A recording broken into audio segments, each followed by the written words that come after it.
जय जय जय श्री सीताराम श्री लक्ष्मी नारायण नमो नमः श्री राधा कृष्ण नमो नमः। 11वां अध्याय विश्व रूप दर्शन।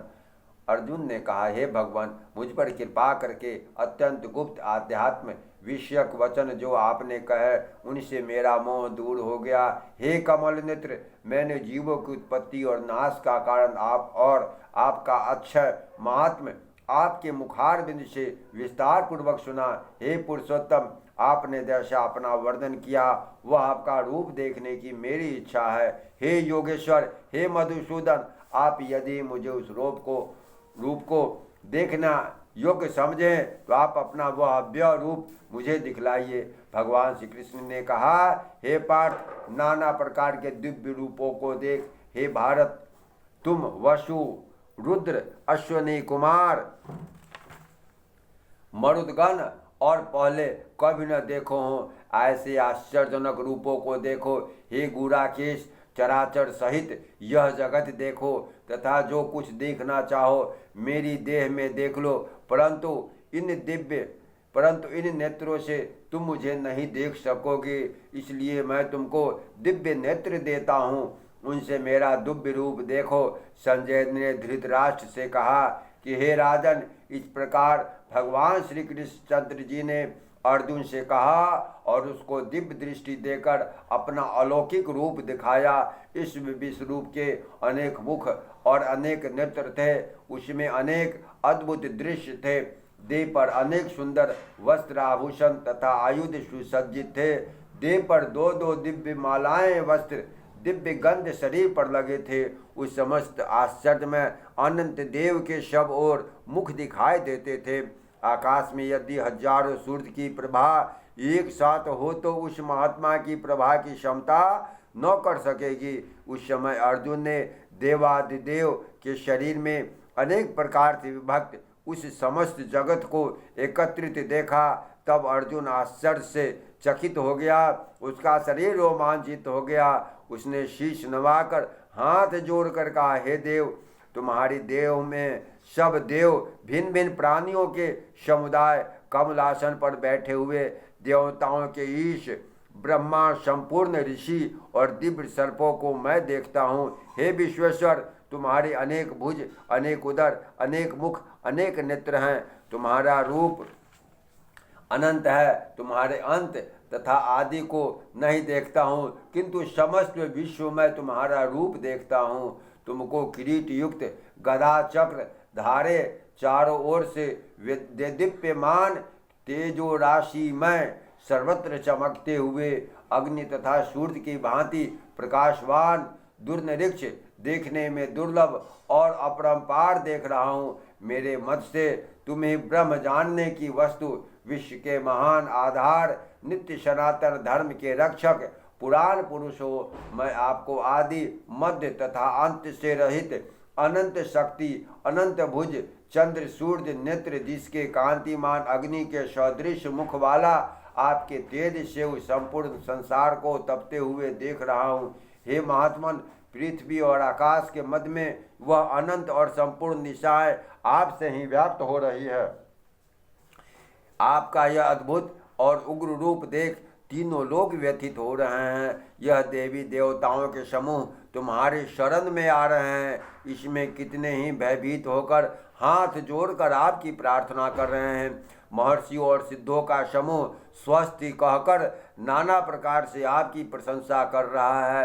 रुद्र, आदित्य, वसु, साध्य, विश्वदेव, अश्वनी, मारुत, पिता, गंधर्व, यक्ष, असुर, सिद्ध इनके संग विस्मित होकर आपकी ओर टकटकी लगाकर देख रहे हैं।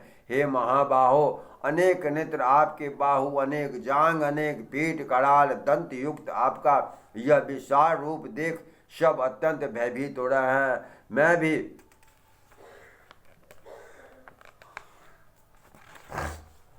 घबरा रहा हूँ। आकाश तक पहुँचे हुए प्रकाशमान अनेक वर्णों में फैला हुए मुख को अत्यधिक तेज वाले विशाल नेत्र युक्त तुमको देखकर हे विष्णु, मेरा जी घबरा रहा है। मुझसे धैर्य धरा नहीं जाता, चित्त स्थिर नहीं होता। हे देवेश, हे जगत विनाश, भयंकर दाढ़ों वाले और कालाग्नि के सदृश आपके मुखों को देखकर मुझे दिशा नहीं सूझती। मैं शांति नहीं पाता, अतएव मुझ पर दया करो। धृतराष्ट्र के दुर्योधन आदित्य पुत्र अपने साथ राजाओं सहित और भीष्म, द्रोण और कर्ण तथा हमारी ओर के मुख योद्धा बड़ी बड़ी डाढ़ों से युक्त विकराल आपके मुख में शीघ्रता से प्रवेश कर रहे हैं। इसमें कितने लोग आपके दांतों में दबकर ऐसे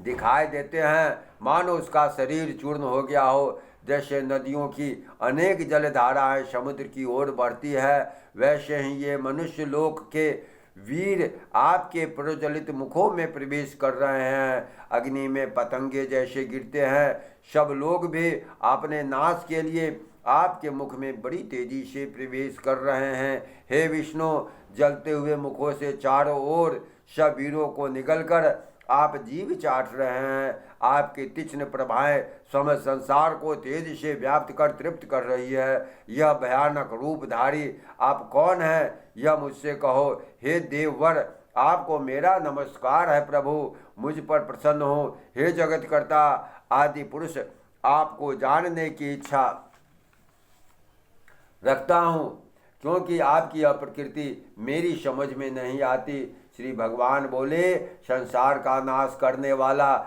मैं उग्र काल हूँ, समस्त जनों का संहार करने के लिए आया हूँ। तुम्हारे युद्ध न करने पर भी ये मेरे वीर उचित जीवित न रहें। जो भी योद्धा इस महाभारत युद्ध की सेना में उपस्थित है, अतएव तुम उठो, शत्रुओं का संहार कर यश को लेकर इस समृद्धशाली राज्य का भोग करो। हे सभ्य साचिन, उनको मैंने पहले ही मार रखा है, तुम केवल निमित्त हो जाओ।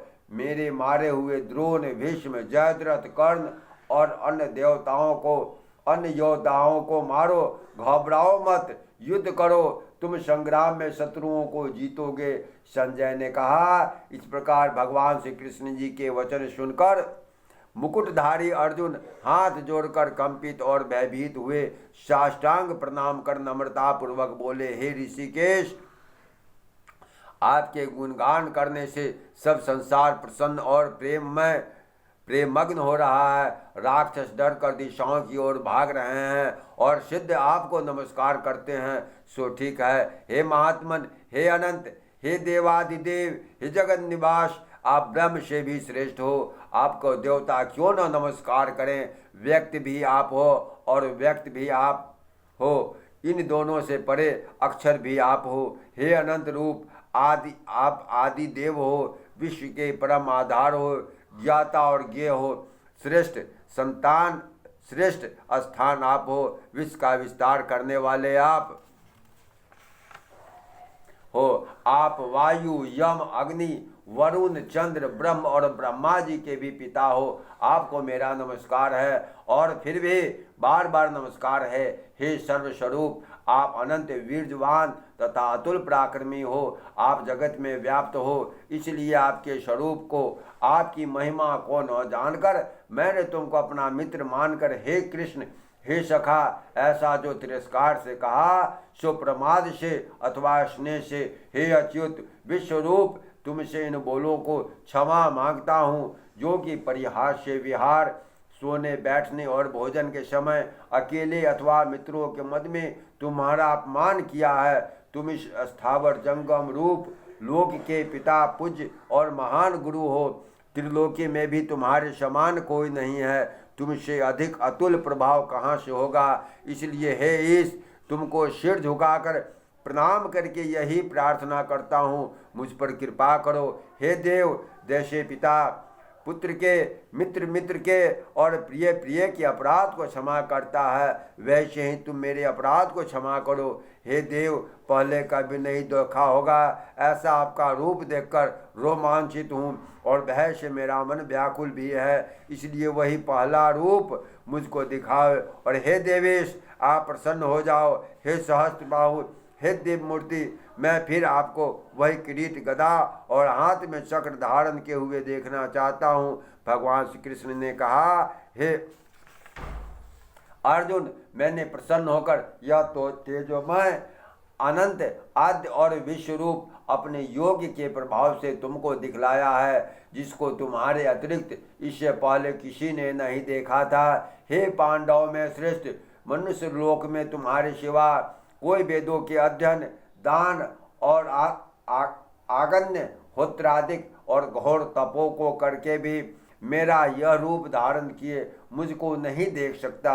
मेरा ऐसा भयानक रूप देख तुम व्याकुल और मूढ़ न हो, भय त्याग प्रसन्नचित होकर फिर तुम मेरा वही रूप देखो। संजय ने कहा, भगवान श्री कृष्ण जी ने फिर अपना चतुर्भुज रूप दिखलाया और सब रूप धारण कर उस महात्मा ने अर्जुन को जो भयभीत था धीरज बंधाया। अर्जुन ने कहा, हे जनार्दन, आपके सब में दिव्य मंगल रूप को देखकर अब मैं प्रसन्न चित्त और स्वस्थता को प्राप्त हुआ। भगवान श्री कृष्ण जी बोले, हे अर्जुन, मेरा यह विश्व रूप तुमने देखा है, इसका दर्शन संभव नहीं है। देवताओं भी इस रूप के दर्शन की आकांक्षा करते हैं। हे अर्जुन, जैसे मेरा रूप तुमने देखा, वैसे रूप को वेदाध्ययन, तप, दान व यज्ञ कर्म द्वारा देखना भी असंभव है। हे अर्जुन, हे परम तप, मेरा जो विश्व रूप है उसको मनुष्य अनंत भक्ति द्वारा जान सकते हैं और तत्व ज्ञान द्वारा इसमें लीन हो सकते हैं। हे अर्जुन, जो कोई मनुष्य मेरे ही भक्ति के लिए कर्म करते हैं, मुझी को सर्वोत्तम मानते हैं, मुझ में भक्ति रखते हैं, सर्व सांसारिक सुखों से मुख मोड़ चुके हैं, संपूर्ण प्राणी मात्र से वैर त्याग चुके हैं, वे ही मुझको प्राप्त हो सकते हैं। प्रेम से बोलिए गीता महात्म्य की जय। 11वां अध्याय। ओम तत्सत तत्सत तत्। जय श्री सीताराम। श्रीमन नारायण नारायण नारायण, भजमन नारायण नारायण नारायण।